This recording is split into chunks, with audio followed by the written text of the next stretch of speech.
जिल्ह्यातील केज येथे आजपासून एक भव्य धार्मिक सोहळ्याला उत्साहात प्रारंभ झाला आहे. भगवान श्रीकृष्ण आश्रम परिसरात श्रीकृष्ण मंदिराच्या भूमिपूजन सोहळ्याचे औचित्य साधून 108 कुंडी महाविष्णू यज्ञ, श्रीराम कथा आणि अखंड हरिनाम सप्ताहाचे आयोजन करण्यात आले आहे. या सोहळ्याचे मुख्य आकर्षण म्हणजे हिमाचल प्रदेश येथील महंत तपस्वी परमहंस श्री 1008 स्वामी चिन्मय पुरीजी महाराज यांची प्रमुख उपस्थिती लाभणार आहे. तसेच नागपूर येथील रामायणाचार्य हभपप रामराव ढोक महाराज यांच्या रसाळ वाणीतून भाविकांना संगीतमय श्रीराम कथा ऐकण्याची संधी मिळणार आहे.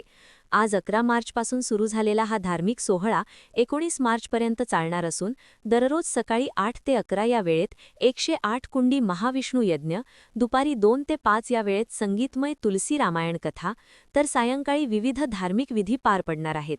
रात्री 8 ते 10 दरम्यान हरिनाम संकीर्तन आणि हरिजागर आयोजित करण्यात येणार आहे. या सोहळ्यासाठी विशेष तयारी करण्यात आली आहे. राजस्थानमधील कारागिरांनी तब्बल 1.5 महिन्यांच्या मेहनतीने भव्य यज्ञमंडप उभारला असून शास्त्राप्रमाणे 108 यज्ञकुंडांची मांडणी करण्यात आली आहे.